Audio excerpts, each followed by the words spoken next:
Assalamualaikum. Hai teman-teman, namaku Raska dari kelas 2 Zubair SD IT Robani. Hari ini Raska akan berkisah tentang tokoh kebanggaanku, sekaligus yang aku cintai, karena Allah Subhanahu wa Ta'ala. Siapa lagi kalau bukan Rasulullah Shallallahu Alaihi Wasallam. Di sini Raska akan menceritakan tentang kesabaran Rasulullah menghadapi hinaan dan perlakuan kasar penduduk Taif. Kita mulai kisahnya ya teman-teman. Teman-teman, suatu ketika Nabi Muhammad SAW berdakwah bersama sahabatnya menuju negeri yang bernama negeri Taif, kota yang terdekat dengan Mekah. Di sana ada kabilah bernama Tsaqif. Nabi berpikir, jika kabilah Tsaqif memeluk agama Islam, maka kaum muslimin jadi semakin kuat. Tiba di sana, Nabi Muhammad SAW menemui 3 tokoh pemimpin yang ada di sana. Hai, kamukah yang diutus Allah untuk menjadi Rasulnya? Tanya orang pertama. Apa tidak ada orang lain yang pantas selain dirimu? Ajak orang kedua. Orang ketiga pun berkata, saya tidak mau berbicara dengan kamu, karena jika memang kamu orang nabi dan aku menolaknya, maka akan membawa bencana. Dan jika kamu berbohong, maka tidak ada gunanya aku berbicara denganmu. Melihat penolakan tersebut, Nabi Muhammad SAW pun kecewa. Tetapi beliau tidak lantas berputus asa dan tetap berdakwah di kota itu. Tetapi ternyata dakwah yang dilakukan Nabi Muhammad SAW dan sahabatnya tetap tidak didengarkan oleh orang-orang Taif. Keluarlah kalian dari kampung ini,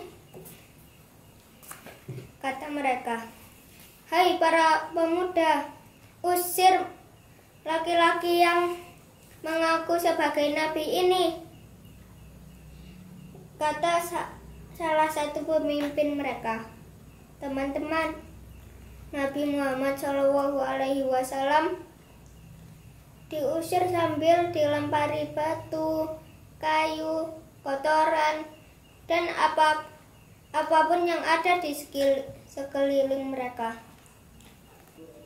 Badan Nabi Muhammad SAW pun penuh darah dan kotoran.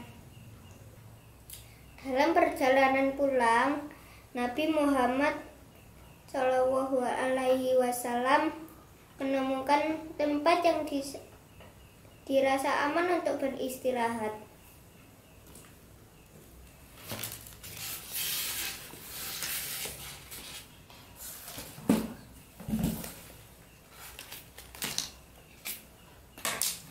Di sana beliau berdoa kepada Allah Subhanahu wa Ta'ala.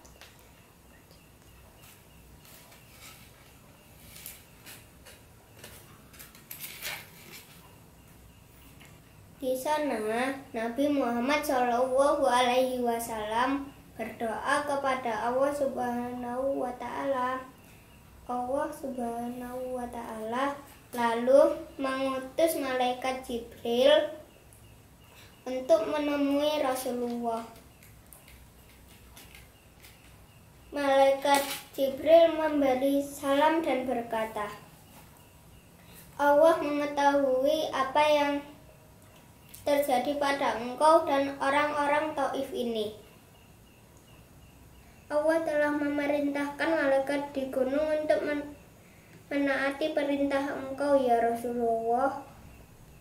Malaikat Jibril kemudian memperlihatkan malaikat penjaga gunung tersebut kepada Nabi Muhammad SAW.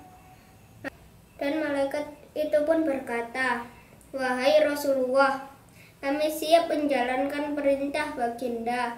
Jika Tuhan mau, kami sanggup menjadikan seluruh gunung di kota Taif berbenturan satu sama lain, sehingga seluruh penduduk diantaranya akan mati terhimpit.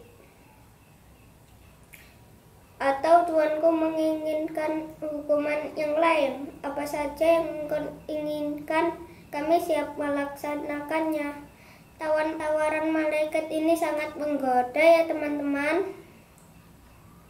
Bukanlah itu kesempatan untuk bisa membalas sakit hati, namun tidak dengan Nabi Muhammad SAW. Beliau adalah orang yang sangat sabar dan selalu penuh kasih sayang. Beliau menolak tawaran malaikat tersebut dan berkata, "Walaupun mereka menolak ajaran Islam, aku berharap dengan kehendak Allah, keturunan mereka pada suatu hari nanti akan menyembah Allah SWT dan beribadah kepadanya." Maka pada hari itu Taif tidak jadi dihancurkan teman-teman. Atas izin Allah, penduduk Taif jadi pemeluk agama Islam bahkan sebelum Nabi Muhammad SAW wafat. Teman-teman, Nabi Muhammad SAW telah mendapat penghinaan dan perlakuan yang kasar dari penduduk Taif. Beliau tidak merasa sakit hati dan dendam. Beliau tetap dengan sabar dan penuh kasih sayang menghadapi semuanya. Mudah-mudahan teman-teman semua dapat meniru sifat teladan Nabi Muhammad SAW ini ya. Ada juga di kisah lain saat perang gigi geraham beliau patah, bibir bawahnya sobek dan dahi dan keningnya yang mulia juga bercucuran darah. Beliau tak henti-hentinya menadahi tetesan darah dan mengusapkan ke dadanya agar darah itu tidak jatuh ke bawah tanah setetes pun. Setelah perang mereda, seorang sahabat Rasulullah SAW memberanikan diri untuk bertanya dengan lemah lembut. Rasulullah menjawab, "Aku mendengar apa yang tidak kalian dengar." Malaikat penjaga gunung berkata, "Kalau ada setetes darah dariku menyentuh bumi, maka Allah akan menurunkan azab dari langit kepada mereka yang memerangiku." Sahabat kembali bertanya, "Kenapa engkau tidak mendoakan para musuh Allah itu supaya celaka?" Rasulullah kembali menjawab, "Sungguh aku tidak diutus untuk melaknat, melainkan untuk membawa rahmat. Ya Rabb, berilah hidayah kepada mereka, sesungguhnya mereka tidak mengetahui." Demikian tentang kisah tokoh kebanggaanku teman-teman. Jumpa lagi lain waktu. Ila liqa.